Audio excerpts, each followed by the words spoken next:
नमस्कार दोस्तों, स्वागत है आप सभी का हमारे YouTube चैनल विद्या वागीश्वर में।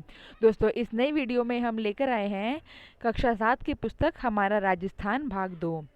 इससे पहले की वीडियोस में हमने कक्षा 6 की पुस्तक हमारा राजस्थान भाग 1 को कवर कर लिया था, जिसमें कुल 10 अध्याय थे। उन सभी को हम कवर कर चुके हैं और साथ ही साथ हमने क्वेश्चंस भी करे थे। इससे पहले की वीडियो में हमने अध्याय 1 को पढ़ लिया था। आज हम लेकर आए हैं अध्याय 2 खनिज एवं ऊर्जा संसाधन। तो चलिए शुरू करते हैं। आप हमारी पिछले वीडियो की लिंक्स हमारे इस वीडियो के डिस्क्रिप्शन से ले सकते हैं।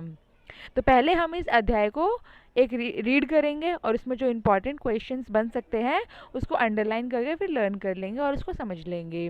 तो इससे हमें एक बार पूरे चैप्टर का एक बार समरी भी मिल जाएगी और हम इम्पॉर्टेंट क्वेश्चन तक भी पहुंच पाएंगे और अपने नोट्स बना पाएंगे। तो चलिए शुरू करते हैं। खनिज एवं ऊर्जा संसाधन। प्राकृतिक खनिज में खनिज संसाधन बहुत महत्वपूर्ण है। राजस्थान में विभिन्न प्रकार के खनिज पाए जाते हैं। दैनिक उपयोग में आने वाली अनेक वस्तुएं खनिजों से प्राप्त उत्पादों से निर्मित होती हैं। औद्योगिक विकास के लिए खनिजों की उपलब्धता बहुत महत्वपूर्ण होती है। तो इसमें हमें खनिजों के बारे में एक भूमिका मिली। अब हम मेनली जानेंगे खनिज होते क्या हैं।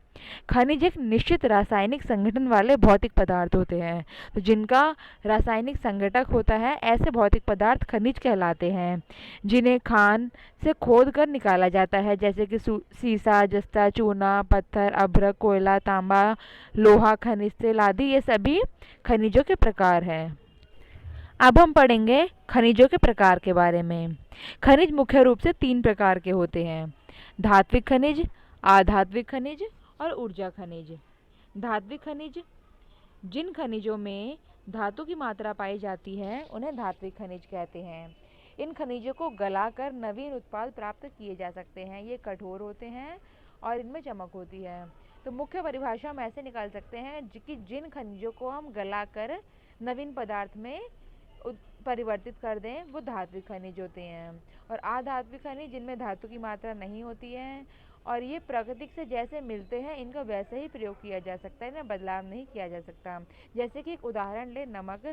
नमक को हम किस चीज़ में प्रयोग करेंगे? खाना बनाने में इसका प्रयोग होगा और इसका और तो हम कुछ प्रयोग कर नहीं सकते। तो इसके अलावा इसका कोई उपयोग रूप परिवर्तित नहीं होगा। तो ये जैसा हमें मिला हमने उसका वैसा ही इसका उपयोग किया और उसके बाद उसका रीयूज़ या कोई चेंज उसमें नहीं हुआ, तो ये अधात्विक खनिज की श्रेणी में आएगा। अर्थात इनमें बदलाव नहीं किया जाता। जैसे अभ्रक हो गया, नमक हो गया, तो अभी इनके बारे में हम विस्तृत रूप से जानेंगे। अब तीसरा प्रकार है ऊर्जा खनिज। जिन खनिजों से हमें ऊर्जा प्राप्त होती है उन्हें ऊर्जा खनिज कहते हैं।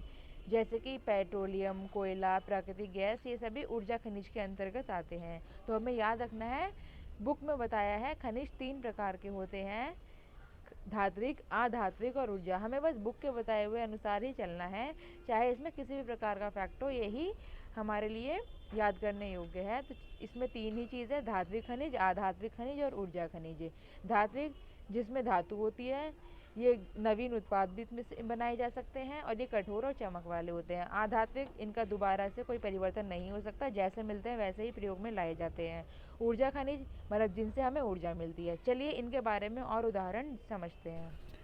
अब हम बात करेंगे खनिजों के प्रकार के उदाहरणों के बारे में। उदाहरण से काफ़ी प्रश्न बनते हैं। जैसे आपको कुल 4 कोई खनिज दे दिए जाएं और उनमें से पूछा जाए निम्न में से कौन सा धात्विक है या अधात्विक है या ऊर्जा से संबंधित है, तो इनको छांटना बहुत ज़रूरी होता है। तो इसलिए हमें इन तीनों के बारे में पता होना चाहिए कि तीनों में मुख्य रूप से क्या अंतर है। धात्विक खनिज वो हैं जैसे कि लौह अयस्क, मैग्नीज, सीसा, जस्ता, चांदी या तांबा।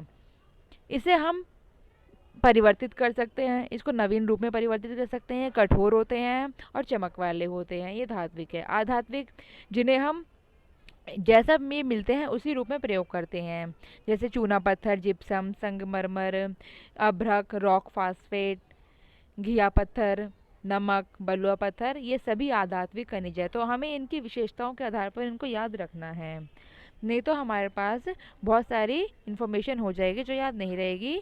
तो हमें मुख्य रूप से इनके गुणों के आधार पर इनको वर्गीकृत करना है। और ऊर्जा खनिज व्यय होते हैं, जैसे कि कोयला, खनिज और प्राकृतिक गैस, ये ऊर्जा संसाधन, ऊर्जा खनिजों की श्रेणी में आते हैं। अब एक और मोस्ट इम्पॉर्टेंट पॉइंट हमारे सामने आता है कि राजस्थान में एकाधिकार वाले कौन कौन से खनिज हैं। तो हमें इनको याद रखना है। वॉलेस्टोनाइट, जस्पर, सीसा, जस्ता। वॉलेस्टोनाइट आप लोग मेरे साथ बोल सकते हैं ताकि अभी आपको याद हो जाए। वॉलेस्टोनाइट, जस्पर, सीसा, जस्ता। वॉलेस्टोनाइट, जस्पर, सीसा, जस्ता। वॉलेस्टोनाइट, सीसा, जस्पर और जस्ता और सीसा, ये सभी खनिजों में राजस्थान का एकाधिकार है। और इसके अलावा अगर हम बात करें कि कौन से खनिज हैं जिसमें राज्य अग्रणी हैं, तो वे खनिज हैं संगमरमर, ग्रेनाइट, कोटा स्टेन, बलुआ पत्थर, चांदी, जिप्सम, रॉक फास्फेट, कैल्साइट, बाल क्ले, घिया पत्थर और तांबा। इनमें राज्य अग्रणी है। इसको एक बार और रीड कर लेते हैं। संगमरमर, ग्रेनाइट, कोटा स्टोन, बलुआ पत्थर, चांदी, जिप्सम, रॉक फास्फेट, कैल्साइट, बाल क्ले, घिया पत्थर, तांबा, ये सभी राजस्थान में अग्रणी खनिज हैं। खनिजों की उपलब्धता एवं उत्पादन में राजस्थान की अरावली पर्वतमाला श्रेणी सर्वाधिक महत्वपूर्ण है, क्योंकि अधिकतर खनिज यहीं से हमें प्राप्त होते हैं। देश का अधिकांश सीसा जस्ता राजस्थान में उत्पादित होता है। तो देश में सबसे ज़्यादा सीसा जस्ता हमें राजस्थान में मिलता है, ये भी फैक्ट याद रखना है। तो अभी हमें पता चला देश का अधिकांश सीसा जस्ता जो है ये राजस्थान में उत्पादित होता है और इसके उप उत्पादक के रूप में चांदी, कैडमियम भी प्राप्त होते हैं। अब एक मोस्ट इम्पॉर्टेंट पॉइंट और सामने आता है कि उदयपुर में एक देबारी में जस्ता शोधक संयंत्र और चंदेरिया जो चित्तौड़गढ़ में है, इसमें सीसा जस्ता शोधक संयंत्र स्थापित है। प्रश्न डायरेक्ट पूछा जा सकता है कि देबारी जस्ता शोधक संयंत्र कहाँ पे स्थित है, तो इसका आंसर होगा उदयपुर। और चंदेरिया सीसा जस्ता शोधक संयंत्र कहाँ पर है, तो इसका आंसर होगा चित्तौड़गढ़, चंदेरिया। इसके बाद हमें और भी खनिज तत्व दिए गए हैं जो उनसे संबंधित जिलों में बताए गए हैं और उनका उपयोग है। तो चलिए इनको एक एक करके पढ़ते हैं। सबसे पहले खनिज का नाम है, तो पहले हम बात करेंगे सीसा जस्ता पे। यह उदयपुर के जावर से मिलता है और भीलवाड़ा और राजसमंद में भी सीसा जस्ता हमें प्राप्त होता है। इसके उपयोग हम सभी जानते हैं। अम्ल बैटरी, सुरक्षा उपकरण, बर्तन, सौंदर्य प्रसाधन, रंग उद्योग में सीसा जस्ता का प्रयोग होता है। तांबा, ये झुंझुनू खेतड़ी की खदान से प्राप्त होता है। इसके साथ ही अलवर और सीकर से भी तांबा हमें मिलता है और इसका उपयोग हम सभी जानते हैं। विद्युत तार और बर्तन में तांबे का प्रयोग होता है। अब है लौह अयस्क। इसके प्रमुख जिले हैं जयपुर, सीकर और झुंझुनू। इसका प्रयोग मशीनरी, रेलवे पटरी, भवन निर्माण में इसका प्रयोग होता है। चांदी, उदयपुर और राजसमंद। इसके जिले पूछे जा सकते हैं कि ये किन जिलों से संबंधित है, तो इसका आंसर होगा आभूषण, सिक्के, सजावटी वस्तुओं के लिए चांदी उपयोग में लाई जाती है और उदयपुर और राजसमंद में चांदी खनिज के रूप में मिलती है। तो हमें उदयपुर और राजसमंद ये याद रखने हैं। जिप्सम, ये बीकानेर, नागौर, श्रीगंगानगर, बाड़मेर और जैसलमेर में मिलता है और ये रासायनिक उर्वरक, प्लास्टर ऑफ पेरिस मतलब पीओपी और सीमेंट में इसका प्रयोग होता है। तो ये था जिप्सम। रॉक फास्फेट की बात करें तो यह उदयपुर, जैसलमेर, बांसवाड़ा और जयपुर में ये मिलता है और रासायनिक उर्वरक में रॉक फास्फेट का प्रयोग किया जाता है। अभ्रक, भीलवाड़ा, अजमेर, जयपुर में अभ्रक मिलता है। विद्युत उद्योग, सजावट और दर्पण में इनका प्रयोग अभ्रक का किया जाता है। इसके बाद है वॉलेस्टोनाइट, जो सिरोही और अजमेर से हमें मिलता है और ये सिरेमिक उद्योग, कागज उद्योग, रंग उद्योग में प्रयोग में लाया जाता है। और वॉलेस्टोनाइट का नाम अभी हमने याद किया था। जो चार चीज़ें हमने याद की थी जो हमें राजस्थान में एक अधिकार के रूप में मिलती है, उससे भी आपको यहाँ पे लिंक करना है। तो चलिए और खनिजों के बारे में यहाँ विस्तृत रूप से जानते हैं। अब बात करेंगे संगमरमर के बारे में, जो राजसमंद, नागौर, उदयपुर, बांसवाड़ा, चित्तौड़गढ़, सिरोही, कोटा से मिलता है। ये भवन निर्माण, मूर्ति निर्माण, कलाकृतियों में इसका प्रयोग होता है। चूना पत्थर चित्तौड़गढ़, सिरोही, कोटा, उदयपुर में, और सीमेंट और निर्माण कार्य में चूना पत्थर प्रयोग में लाया जाता है।